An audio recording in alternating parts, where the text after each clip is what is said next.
ಓಂ ನಮಃ ಶಿವಾಯ. ಭಾರತ್ ಮಾತಾ ಶಿವಶಕ್ತಿ ಅವತಾರ್ ಪರಮಾತ್ಮವಾಣಿ. ಓಂ ಪಿತಾಶ್ರೀ ಶಿವ ತಂದೆಯ ನೆನಪಿದೆ. ಮುರಳಿಯ ದಿನಾಂಕ 30/4/2026 ಪ್ರಾತಃ ಕ್ಲಾಸ್. ಓಂ ನಮಃ ಶಿವಾಯ. ಮುದ್ದಾದ ಮಕ್ಕಳೇ, ಬಾಬಾ ಭೋಜನ ತಯಾರಿಸುವವರಿಗೆ ಹೇಳುತ್ತಾರೆ, ಶಿವ ಬಾಬಾರವರನ್ನು ನೆನಪು ಮಾಡಿ ತಯಾರಿಸಿ. ನೆನಪಿನಲ್ಲಿ ಇದ್ದು ತಯಾರಿಸಿದರೆ ತಿನ್ನುವವರಿಗೆ ಶಕ್ತಿ ಸಿಗುತ್ತದೆ, ಹೃದಯ ಶುದ್ಧವಾಗುತ್ತದೆ. ಬ್ರಹ್ಮಭೋಜನದ ಬಹಳ ಮಹಿಮೆ ಇದೆ. ಬ್ರಹ್ಮಭೋಜನದ ಗೌರವ ಯಾರಿಗೆ ಇರುತ್ತದೆಯೋ ಅವರು ತಟ್ಟೆಯನ್ನು ತೊಳೆದು ಸಹ ಕುಡಿಯುತ್ತಾರೆ. ಓಂ ನಮಃ ಶಿವಾಯ. ಪ್ರತಿದಿನ ಮಕ್ಕಳಿಗೆ ಹೇಳಬೇಕಾಗುತ್ತದೆ. ಏನೆಂದರೆ, ಆತ್ಮಿಕ ತಂದೆ ಆತ್ಮಿಕ ಮಕ್ಕಳಿಗೆ ತಿಳಿಸುತ್ತಿದ್ದಾರೆ, ತಮ್ಮನ್ನು ಆತ್ಮ ಎಂದು ತಿಳಿದುಕೊಳ್ಳಿ ಎಂದು ಏಕೆ ಹೇಳುತ್ತಾರೆ? ಮಕ್ಕಳಿಗೆ ಇದು ನೆನಪಿರಲಿ. ಅವಶ್ಯವಾಗಿ ಬೇಹದ್ದಿನ ತಂದೆ ನಾವು ಆತ್ಮಗಳಿಗೆ ಓದಿಸುತ್ತಿದ್ದಾರೆ. ಸೇವೆಯ ಬಗ್ಗೆಯೂ ವಿಭಿನ್ನ ಪಾಯಿಂಟ್ಸ್ ಮೂಲಕ ತಿಳಿಸುತ್ತಾರೆ. ಮಕ್ಕಳು ಹೇಳುತ್ತಾರೆ, ಸರ್ವಿಸ್ ಇಲ್ಲ, ನಾವು ಹೊರಗೆ ಹೋಗಿ ಸರ್ವಿಸ್ ಹೇಗೆ ಮಾಡೋಣ? ತಂದೆ ಸರ್ವಿಸ್ ಮಾಡುವ ಯುಕ್ತಿಗಳನ್ನು ಬಹಳ ಸಹಜವಾಗಿ ತಿಳಿಸುತ್ತಾರೆ. ಈಗ ರಘುನಾಥನ ಮಂದಿರವಿದೆ, ಅಲ್ಲಿಯೂ ಸರ್ವಿಸ್ ಮಾಡಬಹುದು. ಚಿತ್ರ ಕೈಯಲ್ಲಿರಲಿ, ರಘುನಾಥನ ಕಪ್ಪು ಚಿತ್ರವೂ ಇರಲಿ, ಸುಂದರವಾದ ಚಿತ್ರವು ಜೊತೆಯಲ್ಲಿ ಇರಲಿ. ನಾರಾಯಣನದ್ದು ಹಾಗೆಯೇ ಸುಂದರವಾದದ್ದು ಇರಲಿ, ಕಪ್ಪು ಚಿತ್ರವೂ ಇರಲಿ. ಕೃಷ್ಣನದ್ದು ಹಾಗೆಯೇ ಶಿವಬಾಬಾರವರ ಚಿತ್ರವೂ ಇರಲಿ, ಕಪ್ಪು ಚಿತ್ರವೂ ಇರಲಿ. ಬಲೆ ಸಣ್ಣ ಸಣ್ಣ ಚಿತ್ರಗಳೇ ಇರಲಿ. ಕೃಷ್ಣನ ಅಷ್ಟು ಸಣ್ಣ ಚಿತ್ರವನ್ನು ತಯಾರಿಸುತ್ತಾರೆ. ನೀವು ಮಂದಿರದ ಪೂಜಾರಿಯ ಬಳಿ ಕೇಳಬಹುದು, ಇವರನ್ನು ಕಪ್ಪು ಏಕೆ ಮಾಡಿದ್ದೀರಿ? ವಾಸ್ತವದಲ್ಲಿ ಇವರು ಸುಂದರವಾಗಿದ್ದಾರಲ್ಲವೇ? ವಾಸ್ತವದಲ್ಲಿ ಶರೀರವೇನು ಕಪ್ಪಾಗುವುದಿಲ್ಲ. ನಿಮ್ಮ ಬಳಿ ಬಹಳ ಒಳ್ಳೆಯ ಬಿಳಿ ಬಣ್ಣದವರು ಇರುತ್ತಾರೆ, ಅಂದರೆ ಸುಂದರವಾದವರು ಇರುತ್ತಾರೆ. ಆದರೆ ಇವರನ್ನು ಕಪ್ಪು ಏಕೆ ಮಾಡಿದ್ದೀರಿ? ಇದನ್ನು ಮಕ್ಕಳಿಗೆ ತಿಳಿಸಲಾಗಿದೆ. ನಾರಾಯಣ ಯಾರೂ ಕಪ್ಪಾಗುವುದಿಲ್ಲ. ಅವರನ್ನು ಮಹಾರಾಜ ಶ್ರೀ ನಾರಾಯಣ ಎಂದು ಕರೆಯಲಾಗುತ್ತದೆ. ಆತ್ಮವು ಹೇಗೆ ವಿಭಿನ್ನ ಹೆಸರು ರೂಪಗಳನ್ನು ಧರಿಸುತ್ತಾ ಕೆಳಗೆ ಇಳಿಯುತ್ತದೆ ಎಂದು ತಿಳಿಸಲಾಗುತ್ತದೆ. ಯಾವಾಗ ಕಾಮಚಿತೆಯ ಮೇಲೆ ಇರುತ್ತಾರೋ ಅಂದಿನಿಂದಲೇ ಕಪ್ಪಾಗುತ್ತಾರೆ. ಆದರೆ ಆ ಸಮಯದಲ್ಲಿ ಹೆಸರು ರೂಪ ಅದೇ ಶ್ರೀನಾರಾಯಣನದ್ದಾಗಿರುವುದಿಲ್ಲ ಅಲ್ಲವೇ? ರಾಮಚಂದ್ರನನ್ನೂ ಸಹ ಹೀಗೆ ಕಪ್ಪು ತೋರಿಸುತ್ತಾರೆ. ಅಂದರೆ ರಾಮನಿಗೆ ಅವಮಾನ ಮಾಡಿದಂತೆ. ಅವರು ರಾಜನಾಗಿದ್ದರೂ ಅವರನ್ನು ಕಪ್ಪು ಮಾಡುವುದು ಅವಮಾನವಾಗಿದೆ. ಹೀಗೆಯೇ ಶಿವಬಾಬಾರವರ ಅವಮಾನವನ್ನು ಮಾಡುತ್ತಾರೆ. ಶ್ರೀನಾರಾಯಣನದ್ದೂ ಮಾಡುತ್ತಾರೆ ಮತ್ತು ಕೃಷ್ಣನನ್ನೂ ಮಾಡುತ್ತಾರೆ. ಮುಖ್ಯವಾದುದೇ ಇದು. ಜಗನ್ನಾಥ ಅಥವಾ ಶ್ರೀನಾಥ ದ್ವಾರಕ್ಕೂ ಮಕ್ಕಳು ಹೋಗಬೇಕಲ್ಲವೇ? ಅಲ್ಲಿ ಬಹಳಷ್ಟು ಯಾತ್ರಿಕರು ಇರುತ್ತಾರೆ. ನಿಮಗೆ ಆಮಂತ್ರಣವನ್ನು ಕೊಡುತ್ತಾರೆ. ಅವರಿಗೆ ಹೇಳಿ, ನಾವು ಶ್ರೀನಾಥನ ಜೀವನ ಕತೆ 84 ಜನ್ಮಗಳ ಕಥೆಯನ್ನು ತಿಳಿಸುತ್ತೇವೆ. ಸಹೋದರ ಸಹೋದರಿಯರೇ, ಬಂದು ಕೇಳಿರಿ. ಇಂತಹ ಭಾಷಣವನ್ನು ಬೇರೆ ಯಾರೂ ಮಾಡಲು ಸಾಧ್ಯವಿಲ್ಲ. ಇವರು ಕಪ್ಪು ಏಕೆ ಆಗಿದ್ದಾರೆ ಎಂದು ನೀವು ತಿಳಿಸಬಹುದು. 84 ಜನ್ಮಗಳನ್ನಂತೂ ಪ್ರತಿಯೊಬ್ಬ ಮನುಷ್ಯರು, ಅವರು ದೇವತೆಯಾಗಿರಲಿ ಅಥವಾ ಅಸುರರಾಗಿರಲಿ, 84 ಜನ್ಮಗಳನ್ನಂತೂ ಪಡೆಯಲೇಬೇಕು. ಪಾವನರಿಂದ ಪತಿತರಾಗಿ ಅವಶ್ಯವಾಗಿ ಆಗುತ್ತಾರೆ. ಇವರು ಪಾವನರಾಗಿದ್ದರು. ನಂತರ ವಾಮ ಮಾರ್ಗಕ್ಕೆ ಹೋದಾಗ ಅವರನ್ನು ಕಪ್ಪು ಮಾಡಲಾಗಿದೆ. ಕಾಮಚಿತೆಯ ಮೇಲೆ ಕುಳಿತುಕೊಳ್ಳುವುದರಿಂದ ಕಲಿಯುಗಿ ಕಬ್ಬಿಣದ ಯುಗದವರಾಗುತ್ತಾರೆ. ಕಬ್ಬಿಣದ ಬಣ್ಣ ಕಪ್ಪಾಗಿರುತ್ತದೆ, ಬಂಗಾರದ್ದು ಗೋಲ್ಡನ್ ಆಗಿರುತ್ತದೆ. ಅದನ್ನು ಸುಂದರ ಎನ್ನಲಾಗುತ್ತದೆ. ಅದೇ ನಂತರ 84 ಜನ್ಮಗಳ ನಂತರ ಕಪ್ಪಾಗುತ್ತದೆ. ಏಣಿಯ ಚಿತ್ರವು ಅವಶ್ಯವಾಗಿ ಕೈಯಲ್ಲಿರಲಿ. ಏಣಿಯು ದೊಡ್ಡದಾಗಿರಲಿ, ಅಂದರೆ ಆ ಏಣಿ ಚಿತ್ರ ದೊಡ್ಡದಾಗಿರಲಿ. ಇದರಿಂದ ಯಾರಾದರೂ ದೂರದಿಂದಲೂ ಚೆನ್ನಾಗಿ ನೋಡಬಹುದು. ಮತ್ತು ನೀವು ತಿಳಿಸುತ್ತೀರಿ, ಈಗ ಭಾರತದ ಗತಿ ಹೀಗಿದೆ ಎಂದು. ಏರಿಕೆ ಮತ್ತು ಇಳಿಕೆ ಎಂದು ಬರೆಯಲು ಪಟ್ಟಿದೆ. ಮಕ್ಕಳಿಗೆ ಸೇವೆಯ ಬಹಳ ಹಂಬಲವಿರಬೇಕು. ಈ ಪ್ರಪಂಚದ ಚಕ್ರ ಹೇಗೆ ಸುತ್ತುತ್ತದೆ ಎಂದು ತಿಳಿಸಬೇಕು. Golden age, silver age, copper, iron, ನಂತರ ಈ ಪುರುಷೋತ್ತಮ ಸಂಗಮ ಯುಗವನ್ನು ತೋರಿಸಬೇಕು. ಬಲೆ ಬಹಳ ಚಿತ್ರಗಳನ್ನು ಹಿಡಿಯಬೇಡಿ. ಏಣಿಯ ಚಿತ್ರವಂತೂ ಭಾರತಕ್ಕಾಗಿ ಮುಖ್ಯವಾಗಿದೆ. ಈಗ ಮತ್ತೆ ಪತಿತರಿಂದ ಪಾವನರಾಗಿ ನೀವು ಹೇಗೆ ಆಗಬಹುದು ಎಂದು ತಿಳಿಸಬಹುದು. ಪತಿತ ಪಾವನನು ಒಬ್ಬರೇ ತಂದೆಯಾಗಿದ್ದಾರೆ. ಅವರನ್ನು ನೆನಪು ಮಾಡುವುದರಿಂದ ಸೆಕೆಂಡಿನಲ್ಲಿ ಜೀವನ್ಮುಕ್ತಿ ಸಿಗುತ್ತದೆ. ನೀವು ಮಕ್ಕಳಲ್ಲಿ ಈ ಸಂಪೂರ್ಣ ಜ್ಞಾನವಿದೆ. ಅಜ್ಞಾನದ ನಿದ್ರೆಯಲ್ಲಿ ಎಲ್ಲರೂ ಮಲಗಿದ್ದಾರೆ. ಭಾರತ ಜ್ಞಾನದಲ್ಲಿದ್ದಾಗ ಬಹಳ ಶ್ರೀಮಂತವಾಗಿತ್ತು. ಈಗ ಭಾರತ ಅಜ್ಞಾನದಲ್ಲಿದೆ. ಎಷ್ಟು ಕಂಗಾಲಾಗಿದೆ. ಜ್ಞಾನಿ ಮನುಷ್ಯ ಮತ್ತು ಅಜ್ಞಾನಿ ಮನುಷ್ಯರಿರುತ್ತಾರಲ್ಲವೇ. ಜ್ಞಾನಿ ಮನುಷ್ಯನನ್ನು ದೇವತೆ, ಅಜ್ಞಾನಿ ಮನುಷ್ಯನನ್ನು ಅಸುರ ಎಂದು ಕರೆಯಬೇಕಾಗುತ್ತದೆ. ದೇವಿ ದೇವತೆಗಳು ಮತ್ತು ಮನುಷ್ಯರು ಪ್ರಖ್ಯಾತರಾಗಿದ್ದಾರೆ. ದೇವಿ ದೇವತೆಗಳ ರಾಜ್ಯ ಸತ್ಯಯುಗ ತ್ರೇತಾಯುಗದಲ್ಲಿ ಇರುತ್ತದೆ. ಮನುಷ್ಯರದ್ದು ದ್ವಾಪರ ಕಲಿಯುಗದಲ್ಲಿ ಇರುತ್ತದೆ. ಇದು ಮಕ್ಕಳ ಬುದ್ಧಿಯಲ್ಲಿ ಸದಾ ಇರಬೇಕು. ಸರ್ವಿಸ್ ಹೇಗೆ ಮಾಡಬೇಕು ಎನ್ನುವುದನ್ನು ತಂದೆ ತಿಳಿಸುತ್ತಾ ಇರುತ್ತಾರೆ. ಭಕ್ತಿ ಮಾರ್ಗದ ಶಾಸ್ತ್ರಗಳನ್ನು ಅರ್ಧ ಕಲ್ಪದಿಂದ ಓದುತ್ತಾ ಬಂದಿದ್ದೀರಿ. ಪ್ರಯೋಜನವಂತೂ ಏನೂ ಆಗಲಿಲ್ಲ. ಓದುತ್ತಾ ಇನ್ನು ಕೆಳಗೆ ಬಿದ್ದಿದ್ದೀರಿ. ಬಲೆ ಎಷ್ಟೇ ದೊಡ್ಡ ವಿದ್ವಾಂಸರು ಆಚಾರ್ಯರಿರಲಿ, ಸನ್ಯಾಸ ಧರ್ಮಕ್ಕೆ 1500 ವರ್ಷಗಳಾಗಿವೆ. ಕೆಳಗೆ ಇಳಿಯುತ್ತಲೇ ಬಂದಿದ್ದಾರೆ. ಏಣಿಯ ಚಿತ್ರ ತಿಳಿಸಲು ಬಹಳ ಚೆನ್ನಾಗಿದೆ. ತಂದೆ ಹೇಳುತ್ತಾರೆ, ಬಲೆ ಗೃಹಸ್ಥ ವ್ಯವಹಾರದಲ್ಲಿರಿ. ಶರೀರ ನಿರ್ವಹಣೆಗಾಗಿ ಉದ್ಯೋಗ ಇತ್ಯಾದಿಗಳನ್ನು ಮಾಡಲೇಬೇಕು. ಶಾರೀರಿಕ ವಿದ್ಯೆಯನ್ನು ಓದಬೇಕು. ಉಳಿದ ಸಮಯದಲ್ಲಿ ಸರ್ವಿಸ್ ಬಗ್ಗೆ ವಿಚಾರ ಮಾಡಬೇಕು. ನಾವು ಇತರರ ಕಲ್ಯಾಣ ಹೇಗೆ ಮಾಡೋಣ ಎಂದು. ಇಲ್ಲಿ ನೀವು ಬಹಳಷ್ಟು ಜನರ ಕಲ್ಯಾಣ ಮಾಡಲು ಸಾಧ್ಯವಿಲ್ಲ. ಇಲ್ಲಿಗೆ ಬರುವುದೇ ತಂದೆಯ ಮುರುಳಿ ಕೇಳಲು. ಇದರಲ್ಲೇ ಜಾದೂ ಇದೆ. ತಂದೆಗೆ ಜಾದೂಗಾರ ಎಂದು ಕರೆಯುತ್ತಾರಲ್ಲವೇ. ಮುರುಳಿಯಲ್ಲಿ ಜಾದೂ ಇದೆ ಎಂದು ಆಡುತ್ತಾರೆ. ನಿಮ್ಮ ಮುಖದಿಂದ ಹೊರಡುವ ಮುರುಳಿಯಲ್ಲಿ ಜಾದೂ ಇದೆ. ಮನುಷ್ಯನಿಂದ ದೇವತೆಯಾಗುತ್ತಾರೆ. ತಂದೆಯನ್ನು ಹೊರತುಪಡಿಸಿ ಅಂತಹ ಜಾದೂಗಾರ ಯಾರೂ ಇಲ್ಲ. ಮನುಷ್ಯನಿಂದ ದೇವತೆಯನ್ನಾಗಿ ಮಾಡಲು ಸಮಯ ಹಿಡಿಯುವುದಿಲ್ಲ ಎಂದು ಹಾಡುತ್ತಾರೆ. ಹಳೆಯ ಪ್ರಪಂಚದಿಂದ ಹೊಸದಂತೂ ಅವಶ್ಯವಾಗಿ ಆಗಬೇಕು. ಹಳೆಯದರ ವಿನಾಶವು ಅವಶ್ಯವಾಗಿ ಆಗಬೇಕು. ಈ ಸಮಯದಲ್ಲಿಯೇ ನೀವು ರಾಜಯೋಗ ಕಲಿಯುತ್ತಿದ್ದೀರಿ ಎಂದರೆ ಅವಶ್ಯವಾಗಿ ರಾಜರೂ ಆಗಬೇಕು. ಈಗ ನೀವು ಮಕ್ಕಳು ತಿಳಿದುಕೊಳ್ಳುತ್ತೀರಿ, 84 ಜನ್ಮಗಳ ನಂತರ ಮತ್ತೆ ಮೊದಲ ನಂಬರ್ ಜನ್ಮ ಬೇಕು. ಏಕೆಂದರೆ ವಿಶ್ವದ ಇತಿಹಾಸ ಮತ್ತು ಭೂಗೋಳ ಪುನರಾವರ್ತನೆಯಾಗುತ್ತದೆ. ಸತ್ಯಯುಗ ತ್ರೇತಾಯುಗ ಏನೆಲ್ಲ ನಡೆದು ಹೋಗಿದೆಯೋ ಅದು ಮತ್ತೆ ಪುನರಾವರ್ತನೆಯಾಗುವುದು ಅವಶ್ಯವಾಗಿದೆ. ಇಲ್ಲಿ ನೀವು ಕುಳಿತಿದ್ದೀರಿ ಎಂದರೆ ಈಗ ನಾವು ವಾಪಸ್ ಹೋಗುತ್ತೇವೆ ಎಂದು ನೆನಪು ಮಾಡಬೇಕು. ನಂತರ ಸತೋಪ್ರಧಾನ ದೇವಿ ದೇವತೆಗಳಾಗುತ್ತೇವೆ. ಈ ಸಮಯದಲ್ಲಿ ನಾವು ತಮೋಪ್ರಧಾನರಾಗಿದ್ದೇವೆ. ಮನುಷ್ಯರಂತೂ ಮನುಷ್ಯರೇ, ಆದರೆ ದೈವಿ ಗುಣಗಳನ್ನು ಧಾರಣೆ ಮಾಡುವುದರಿಂದ ಸತೋಪ್ರಧಾನರಾಗುವುದರಿಂದ ಅವರನ್ನು ದೇವತೆ ಎನ್ನಲಾಗುತ್ತದೆ. ಈಗ ಮನುಷ್ಯರಲ್ಲಿ ದೈವಿ ಗುಣಗಳಿಲ್ಲ. ಆದ್ದರಿಂದ ಸರ್ವಿಸ್ ನೀವು ಎಲ್ಲಿ ಬೇಕಾದರೂ ಮಾಡಬಹುದು. ಎಷ್ಟೇ ಉದ್ಯೋಗ ಇತ್ಯಾದಿ ಇದ್ದರೂ ಗೃಹಸ್ಥ ವ್ಯವಹಾರದಲ್ಲಿದ್ದು ಈ ಸಂಪಾದನೆಯನ್ನು ಮಾಡಬೇಕು. ಇದರಲ್ಲಿ ಮುಖ್ಯ ವಿಷಯ ಪವಿತ್ರತೆಯದ್ದು. ಪವಿತ್ರತೆ ಇದ್ದರೆ ಸುಖ, ಶಾಂತಿ, ಸಮೃದ್ಧಿ ಕೂಡ ಇರುತ್ತದೆ. ಸಂಪೂರ್ಣ ಪವಿತ್ರ ಆಗಿಬಿಟ್ಟರೆ ನಂತರ ಇಲ್ಲಿ ಇರಲು ಸಾಧ್ಯವಿಲ್ಲ. ಏಕೆಂದರೆ ನಾವು ಶಾಂತಿಧಾಮಕ್ಕೆ ಅವಶ್ಯವಾಗಿ ಹೋಗಬೇಕು. ಆತ್ಮ ಪವಿತ್ರವಾಯಿತೆಂದರೆ ನಂತರ ಆತ್ಮ ಈ ಹಳೆಯ ಶರೀರದ ಜೊತೆ ಇರಬಾರದು. ಇದು ಅಪವಿತ್ರವಲ್ಲವೇ? 5 ತತ್ವಗಳೇ ಅಪವಿತ್ರವಾಗಿವೆ. ಶರೀರವು ಇವುಗಳಿಂದಲೇ ತಯಾರಾಗುತ್ತದೆ. ಇದನ್ನು ಮಣ್ಣಿನ ಗೊಂಬೆ ಎನ್ನಲಾಗುತ್ತದೆ. 5 ತತ್ವಗಳ ಒಂದು ಶರೀರ ಮುಗಿಯುತ್ತದೆ, ಇನ್ನೊಂದು ತಯಾರಾಗುತ್ತದೆ. ಆತ್ಮವಂತೂ ಇದ್ದೇ ಇದೆ. ಆತ್ಮವೇನು ತಯಾರಾಗುವ ವಸ್ತುವಲ್ಲ. ಶರೀರ ಮೊದಲು ಎಷ್ಟು ಚಿಕ್ಕದಾಗಿರುತ್ತದೆ, ನಂತರ ಎಷ್ಟು ದೊಡ್ಡದಾಗುತ್ತದೆ. ಎಷ್ಟು ಇಂದ್ರಿಯಗಳು ಸಿಗುತ್ತವೆ.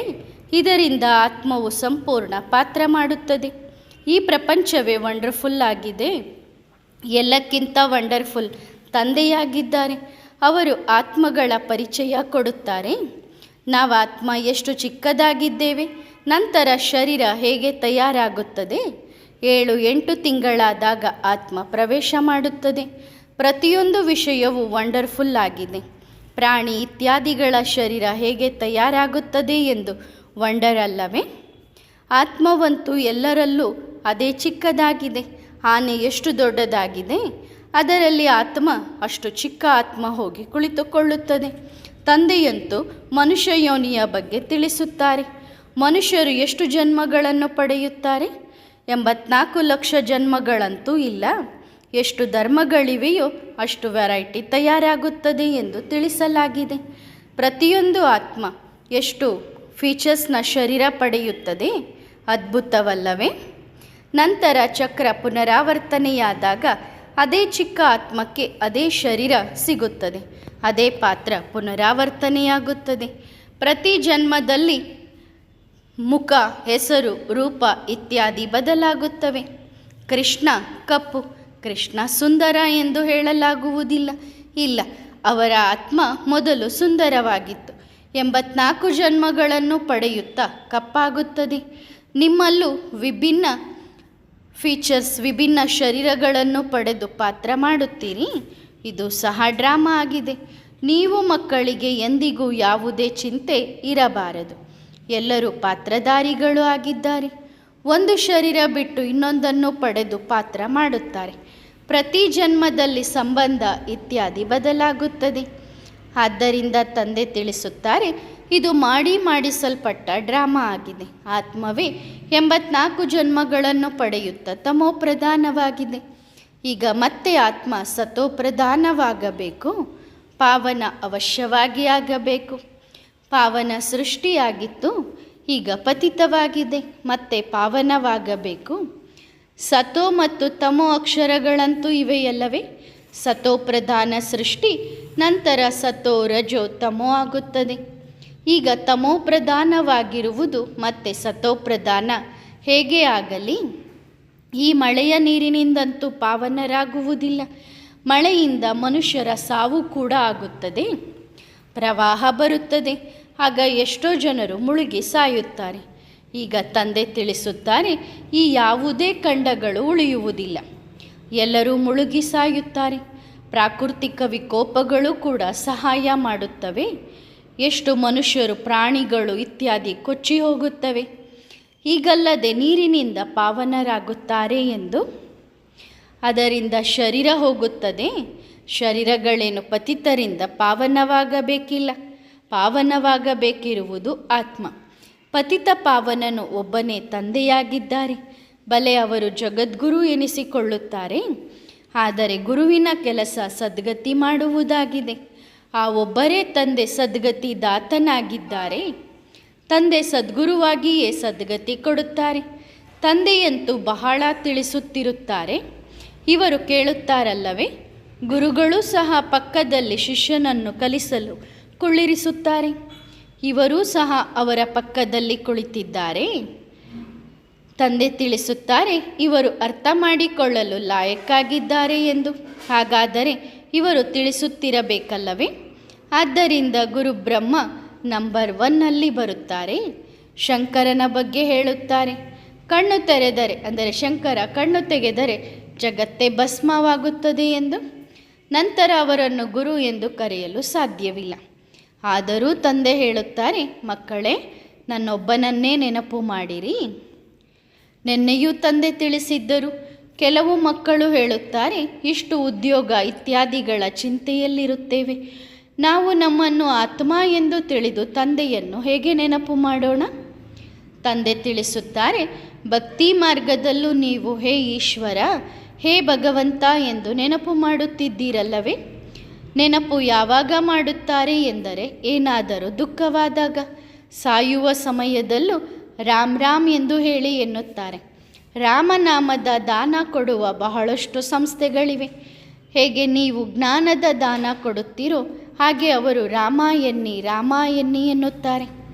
ನೀವೂ ಹೇಳುತ್ತೀರಿ ಶಿವಬಾಬಾರವರನ್ನು ನೆನಪು ಮಾಡಿರಿ ಎಂದು. ಅವರಿಗೆ ಶಿವನ ಬಗ್ಗೆ ಗೊತ್ತೇ ಇಲ್ಲ, ರಾಮ ಎಂದೇ ಹೇಳುತ್ತಾರೆ. ರಾಮ ರಾಮ ಎನ್ನುವುದು ಸಹಜವಾಗಿರುತ್ತದೆ. ಈಗ ಪರಮಾತ್ಮ ಸರ್ವವ್ಯಾಪಿಯಾಗಿದ್ದ ಎಂದ ಮೇಲೆ ರಾಮ ಎನ್ನಿ ಎಂದು ಏಕೆ ಹೇಳುತ್ತಾರೆ? ತಂದೆ ತಿಳಿಸುತ್ತಾರೆ, ರಾಮ ಅಥವಾ ಕೃಷ್ಣನನ್ನು ಪರಮಾತ್ಮ ಎಂದು ಕರೆಯಲಾಗುವುದಿಲ್ಲ. ಕೃಷ್ಣನು ದೇವತೆಯಾಗಿದ್ದಾರೆ. ರಾಮನ ಬಗ್ಗೆ ತಿಳಿಸಲಾಗಿದೆ, ಅವರು ಸೆಮಿ ದೇವತೆ ಎಂದು. 2 ಕಲೆಗಳು ಕಡಿಮೆಯಾಗುತ್ತವಲ್ಲವೇ? ಪ್ರತಿಯೊಂದು ವಸ್ತುವಿನ ಕಲೆ ಕಡಿಮೆಯಾಗುತ್ತಲೇ ಹೋಗುತ್ತದೆ. ಬಟ್ಟೆಯು ಮೊದಲು ಹೊಸದು, ನಂತರ ಹಳೆಯದಾಗುತ್ತದೆ. ಬಟ್ಟೆ ಅಗಸನ ಬಳಿ ಹೋದಂತೆ ಬಟ್ಟೆಯ ಆಯುಷ್ಯು ಕಡಿಮೆಯಾಗುತ್ತಾ ಹೋಗುತ್ತದಲ್ಲವೇ? ಹಾಗೆ ತಂದೆ ಇಷ್ಟೆಲ್ಲ ವಿಷಯಗಳನ್ನು ತಿಳಿಸುತ್ತಾ ಮತ್ತೆ ಹೇಳುತ್ತಾರೆ, ನನ್ನ ಮಧುರಾತಿ ಮಧುರ ಮಕ್ಕಳೇ, ಆತ್ಮಿಕ ಮಕ್ಕಳೇ, ನಿಮ್ಮನ್ನು ಆತ್ಮ ಎಂದು ತಿಳಿದುಕೊಳ್ಳಿ. ನನ್ನನ್ನು ನೆನಪು ಮಾಡುತ್ತಾ ಸುಖವನ್ನು ಪಡೆಯಿರಿ.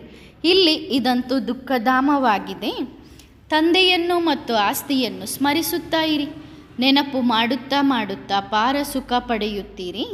ಕಲಹ, ಕ್ಲೇಶ, ಕಾಯಿಲೆ, ರೋಗ ಇತ್ಯಾದಿ ಏನೇ ಇವೆಯೋ ಎಲ್ಲವೂ ಅಳಿಸಿ ಹೋಗುತ್ತವೆ. ನೀವು 21 ಜನ್ಮಗಳಿಗಾಗಿ ನಿರೋಗಿಯಾಗುತ್ತೀರಿ. ದೇಹದ ಎಲ್ಲ ಕಲಹ ಕ್ಲೇಶಗಳು ಅಳಿಸಿ ಹೋಗಲಿ. ಜೀವನ್ಮುಕ್ತಿ ಪದವಿಯನ್ನು ಪಡೆಯಿರಿ.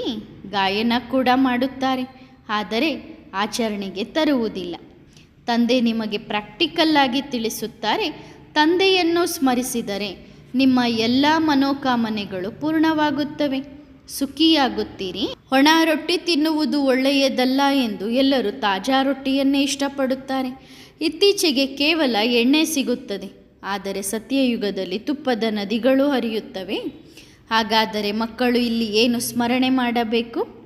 ಬಾಬಾ ಹೀಗೆ ಹೇಳುವುದಿಲ್ಲ, ಇಲ್ಲಿ ಕುಳಿತು ತಂದೆಯನ್ನು ನೆನಪು ಮಾಡಿ ಎಂದು. ಇಲ್ಲ, ನಡೆಯುತ್ತಾ, ಸುತ್ತಾಡುತ್ತಾ, ತಿರುಗಾಡುತ್ತಾ ಶಿವ ಬಾಬಾರವರನ್ನು ನೆನಪು ಮಾಡಬೇಕು. ನೌಕರಿ ಇತ್ಯಾದಿಗಳನ್ನು ಮಾಡಬೇಕು. ತಂದೆಯ ನೆನಪು ಬುದ್ಧಿಯಲ್ಲಿ ಇರಬೇಕು. ಲೌಕಿಕ ತಂದೆಯ ಮಕ್ಕಳು ನೌಕರಿ ಇತ್ಯಾದಿ ಮಾಡುತ್ತಾರೆ, ತಂದೆಯಂತೂ ನೆನಪೇ ಇರುತ್ತಾರಲ್ಲವೇ? ಯಾರಾದರೂ ಕೇಳಿದರೆ ತಕ್ಷಣ ತಿಳಿಸುತ್ತಾರೆ ನಾವು ಯಾರ ಮಕ್ಕಳು ಎಂದು. ಬುದ್ಧಿಯಲ್ಲಿ ತಂದೆಯ ಆಸ್ತಿ ಕೂಡ ನೆನಪಿರುತ್ತದೆ. ನೀವು ತಂದೆಯ ಮಕ್ಕಳಾಗಿದ್ದೀರಿ. ಹಾಗಾದರೆ ಪ್ರಾಪರ್ಟಿಯ ನೆನಪಿದೆಯೇ? ತಂದೆಯನ್ನು ನೆನಪು ಮಾಡಬೇಕು. ಬೇರೆ ಯಾರೊಂದಿಗೂ ಸಂಬಂಧವಿಲ್ಲ. ಆತ್ಮದಲ್ಲಿಯೇ ಸಂಪೂರ್ಣ ಪಾತ್ರ ಅಡಗಿದೆ, ಅದು ಇಮರ್ಜ್ ಆಗುತ್ತದೆ. ಈ ಬ್ರಾಹ್ಮಣ ಕುಲದಲ್ಲಿ ನಿಮಗೆ ಕಲ್ಪಕಲ್ಪದ ಪಾತ್ರ ಸಿಕ್ಕಿದೆಯೋ ಅದೇ ಇಮರ್ಜ್ ಆಗುತ್ತಿರುತ್ತದೆ. ತಂದೆ ತಿಳಿಸುತ್ತಾರೆ, ಭೋಜನವನ್ನು ತಯಾರಿಸಿ, ಸಿಹಿ ಅಡುಗೆ ತಯಾರಿಸಿ, ಆದರೆ ಶಿವ ಬಾಬಾರವರನ್ನು ನೆನಪು ಮಾಡುತ್ತಾ ಇರಿ. ಶಿವ ಬಾಬಾರವರನ್ನು ನೆನಪು ಮಾಡಿ ತಯಾರಿಸಿದರೆ ಸಿಹಿ ತಿನ್ನುವವರಿಗೂ ಕಲ್ಯಾಣವಾಗುತ್ತದೆ. ಎಲ್ಲಿ ಬೇಕಾದರೂ ಸಾಕ್ಷಾತ್ಕಾರವಾಗಬಹುದು, ಬ್ರಹ್ಮರ ಸಾಕ್ಷಾತ್ಕಾರವೂ ಆಗಬಹುದು. ಶುದ್ಧ ಅನ್ನ ಸಿಕ್ಕಾಗ ಬ್ರಹ್ಮ ವಿಷ್ಣುವಿನ ಸಾಕ್ಷಾತ್ಕಾರ ಮಾಡಿಕೊಳ್ಳಬಹುದು. ಬ್ರಹ್ಮ ಇಲ್ಲಿದ್ದಾರೆ. ಬಹಳಷ್ಟು ಜನರಿಗೆ ಸಾಕ್ಷಾತ್ಕಾರಗಳು ಆಗುತ್ತಿರುತ್ತವೆ, ಏಕೆಂದರೆ ತಂದೆಯನ್ನು ನೆನಪು ಮಾಡುತ್ತಾರಲ್ಲವೇ? ತಂದೆ ಯುಕ್ತಿಗಳನ್ನಂತೂ ಬಹಳ ತಿಳಿಸುತ್ತಾರೆ. ಅವರು ಮುಖದಿಂದ ರಾಮ್ ರಾಮ್ ಎನ್ನುತ್ತಾರೆ. ನೀವು ಮುಖದಿಂದ ಏನನ್ನೂ ಹೇಳಬೇಕಿಲ್ಲ. ಹೇಗೆ ಆ ಜನರು ಗುರುನಾನಕರಿಗೆ ಭೋಗ ಅರ್ಪಿಸುತ್ತಿದ್ದೇವೆ ಎಂದು ತಿಳಿಯುತ್ತಾರೋ ಹಾಗೆ ನೀವು ತಿಳಿದುಕೊಳ್ಳುತ್ತೀರಿ ನಾವು ಶಿವ ಬಾಬಾವರಿಗಾಗಿ ಭೋಗ ತಯಾರಿಸುತ್ತಿದ್ದೇವೆ ಎಂದು. ಶಿವ ಬಾಬಾರನ್ನು ನೆನಪು ಮಾಡಿ ತಯಾರಿಸಿದರೆ ಬಹಳಷ್ಟು ಜನರ ಕಲ್ಯಾಣವಾಗಬಹುದು. ಆ ಭೋಗದಲ್ಲಿ ಶಕ್ತಿ ಬರುತ್ತದೆ. ಆದ್ದರಿಂದ ಬಾಬಾ ಭೋಜನ ತಯಾರಿಸುವವರಿಗೂ ಹೇಳುತ್ತಾರೆ ಶಿವ ಬಾಬಾರವರನ್ನು ನೆನಪು ಮಾಡಿ ತಯಾರಿಸಿ ಎಂದು. ಶಿವಬಾಬನ ನೆನಪಿದೆಯೇ ಎಂದು ಬರೆಯಲು ಹಠವಿದೆ. ನೆನಪಿನಲ್ಲಿ ಇದ್ದು ತಯಾರಿಸಿದರೆ ತಿನ್ನುವವರಿಗೂ ಶಕ್ತಿ ಸಿಗುತ್ತದೆ, ಹೃದಯ ಶುದ್ಧವಾಗುತ್ತದೆ. ಬ್ರಹ್ಮ ಭೋಜನದ ಗಾಯನವೂ ಇದೆಯಲ್ಲವೇ? ಬ್ರಾಹ್ಮಣರು ತಯಾರಿಸಿದ ಭೋಜನವನ್ನು ದೇವತೆಗಳು ಇಷ್ಟಪಡುತ್ತಾರೆ. ಇದು ಸಹ ಶಾಸ್ತ್ರಗಳಲ್ಲಿದೆ. ಬ್ರಾಹ್ಮಣರು ತಯಾರಿಸಿದ ಭೋಜನ ತಿನ್ನುವುದರಿಂದ ಬುದ್ಧಿ ಶುದ್ಧವಾಗುತ್ತದೆ, ಶಕ್ತಿ ಇರುತ್ತದೆ. ಬ್ರಹ್ಮ ಭೋಜನದ ಬಹಳ ಮಹಿಮೆ ಇದೆ. ಬ್ರಹ್ಮ ಭೋಜನದ ಗೌರವ ಯಾರಿಗಿರುತ್ತದೆಯೋ ಅವರು ತಟ್ಟೆಯನ್ನು ತೊಳೆದು ಸಹ ಕುಡಿಯುತ್ತಾರೆ. ಬಹಳ ಶ್ರೇಷ್ಠವೆಂದು ತಿಳಿಯುತ್ತಾರೆ. ಭೋಜನವಿಲ್ಲದೆ ಇರಲು ಸಾಧ್ಯವಿಲ್ಲ. ಬರಗಾಲದಲ್ಲಿ ಭೋಜನವಿಲ್ಲದೆ ಸಾಯುತ್ತಾರೆ. ಆತ್ಮವೇ ಈ ಇಂದ್ರಿಯಗಳ ಮೂಲಕ ಭೋಜನ ಮಾಡುತ್ತದೆ, ಸ್ವಾದ ಪಡೆಯುತ್ತದೆ. ಒಳ್ಳೆಯದು ಅಥವಾ ಕೆಟ್ಟದ್ದು ಎಂದು ಆತ್ಮವೇ ಹೇಳಿತಲ್ಲವೇ? ಆತ್ಮ ಚೈತನ್ಯವಾಗಿದೆ, ಶರೀರ ಜಡವಾಗಿದೆ. ಆತ್ಮ ಹೇಳುತ್ತದೆ ಇದು ಬಹಳ ರುಚಿಕರವಾದ ಭೋಜನವಾಗಿದೆ ಎಂದು, ಇದು ಬಹಳ ಶಕ್ತಿಶಾಲಿಯಾಗಿದೆ ಎಂದು. ಮುಂದೆ ಹೋಗುತ್ತಾ ನೀವು ಹೇಗೆ ಉನ್ನತಿಯನ್ನು ಪಡೆಯುತ್ತೀರೋ ಹಾಗೆ ಭೋಜನವೂ ನಿಮಗೆ ಅಂತಹದ್ದೇ ಸಿಗುತ್ತಿರುತ್ತದೆ. ಆದ್ದರಿಂದ ಮಗಳಿಗೂ ಹೇಳುತ್ತಾರೆ ಶಿವ ಬಾಬಾರವರನ್ನು ನೆನಪು ಮಾಡಿ ಭೋಜನ ತಯಾರಿಸು ಎಂದು. ತಂದೆ ತಿಳಿಸುವುದನ್ನು ನಶೆಯಲ್ಲಿ ತಂದುಕೊಳ್ಳಬೇಕು. ನೀವು ತವರು ಮನೆಯವರು, ಗಂಡನ ಮನೆಗೆ ಹೋಗುತ್ತೀರಿ. ಸೂಕ್ಷ್ಮವತನದಲ್ಲೂ ಪರಸ್ಪರ ಭೇಟಿಯಾಗುತ್ತೀರಿ. ಭೋಗ ತೆಗೆದುಕೊಂಡು ಹೋಗುತ್ತಾರೆ. ದೇವತೆಗಳಿಗೆ ಭೋಗ ಅರ್ಪಿಸುತ್ತಾರಲ್ಲವೇ? ದೇವತೆಗಳು ಬರುತ್ತಾರೆ. ನೀವು ಬ್ರಾಹ್ಮಣರು ಅಲ್ಲಿಗೆ ಹೋಗುತ್ತೀರಿ. ಅಲ್ಲಿ ಸಭೆ ಸೇರಿರುತ್ತದೆ. ದೇವತೆಗಳಾಗುವವರು ನೀವೇ ಅಲ್ಲವೇ? ಆದರೆ ಗುರುತಿಸುವುದು ಹೇಗೆ? ನೀವು ಮಕ್ಕಳು ಹೇಳುತ್ತೀರಿ ಇಂಥವರು ಬಂದಿದ್ದರೆಂದು. ಅಲ್ಲಿ ಮೇಳ ನಡೆಯುತ್ತದೆ. ಧ್ಯಾನದಲ್ಲಿ ಹೋಗಿ ನೀವು ನೃತ್ಯವನ್ನು ಮಾಡುತ್ತೀರಿ. ದೇವತೆಗಳು ಮತ್ತು ಬ್ರಾಹ್ಮಣರು ಭೇಟಿಯಾಗುತ್ತಾರೆ. ನಶೆಯಲ್ಲಿ ಹೋದಾಗ ದೇವತೆಗಳಾಗುತ್ತಾರೆ. ನಂತರ ಕೆಳಗೆ ಇಳಿದಾಗ ಬ್ರಾಹ್ಮಣರಾಗುತ್ತಾರೆ. ಇದೆಲ್ಲವೂ ನಿಮಗೆ ಸಾಕ್ಷಾತ್ಕಾರವಾಗುತ್ತದೆ. ದೇವತೆಗಳಂತೂ ಮತ್ತೆ ಈ ರೂಪದಲ್ಲಿಯೇ ಬರುತ್ತಾರಲ್ಲವೇ? ನಿಮಗೆ ಅನುಭವಕ್ಕೆ ಬರುತ್ತದೆ. ವೈಕುಂಠಕ್ಕೆ ಹೋಗಿ ರಾಸ್ ವಿಲಾಸನ್ನು ಮಾಡುತ್ತೀರಿ, ಅಂದರೆ ಡ್ಯಾನ್ಸನ್ನು ಮಾಡುತ್ತೀರಿ. ಈ ಎಲ್ಲ ವಿಷಯಗಳನ್ನು ತಂದೆ ತಿಳಿಸುತ್ತಾರೆ. ಹೇಗೆ ಈ ಪ್ರಪಂಚ ಬದಲಾಗುತ್ತದೆ ಎಂದು ತಂದೆ ತಿಳಿಸುತ್ತಾರೆ. ಒಳ್ಳೆಯದು. ಆತ್ಮಿಕ ಮಕ್ಕಳಿಗೆ ನೆನಪು, ಪ್ರೀತಿಗಳು. ಆತ್ಮಿಕ ಮಕ್ಕಳು ಆತ್ಮಿಕ ತಂದೆಗೆ ಮಾಡುವ ನೆನಪು, ಪ್ರೀತಿ ಮತ್ತು ನಮಸ್ತೆ. ಧನ್ಯವಾದ ಬಾಬಾ. ಶುಕ್ರಿಯ. ವರದಾನ: ಕಿರೀಟ, ಸಿಂಹಾಸನ ಮತ್ತು ತಿಲಕಧಾರಿ ಭವ. ತಂದೆ ಪ್ರತಿ ಮಗುವನ್ನು ಸದಾ ಶ್ರೇಷ್ಠ ಸ್ವರೂಪದಲ್ಲಿ ನೋಡಲು ಬಯಸುತ್ತಾರೆ. ಕಿರೀಟ, ಹೃದಯ ಸಿಂಹಾಸನವನ್ನು ಬಿಟ್ಟು ಗಂಟನ್ನು ಏಕೆ ಹೊರುತ್ತೀರಿ? ಕಿರೀಟ ಇಷ್ಟವೋ ಅಥವಾ ಬುಟ್ಟಿ ಗಂಟು ಇಷ್ಟವೋ? 3ರ ಫೋಟೋ ಎದುರಿಗಿಟ್ಟುಕೊಳ್ಳಿ, ಆಗ ಯಾವ ಚಿತ್ರ ಇಷ್ಟವಾಗುತ್ತದೆ? ಆದ್ದರಿಂದ ಸದಾ ಕಿರೀಟ, ಸಿಂಹಾಸನ ಮತ್ತು ತಿಲಕಧಾರಿಗಳಾಗಿರಿ. ಈ 3ಕ್ಕೂ ಪರಸ್ಪರ ಸಂಬಂಧವಿದೆ. ತಿಲಕವಿದ್ದರೆ ಕಿರೀಟ ಮತ್ತು ಸಿಂಹಾಸನ ಕೂಡ ಅವಶ್ಯವಾಗಿ ಇರುತ್ತದೆ. ಆದ್ದರಿಂದ ಸ್ಮೃತಿ ಸ್ವರೂಪದ ತಿಲಕಧಾರಿಗಳಾಗಿರಿ. ಒಳ್ಳೆಯದು. ಓಂ ನಮಃ ಶಿವಾಯ.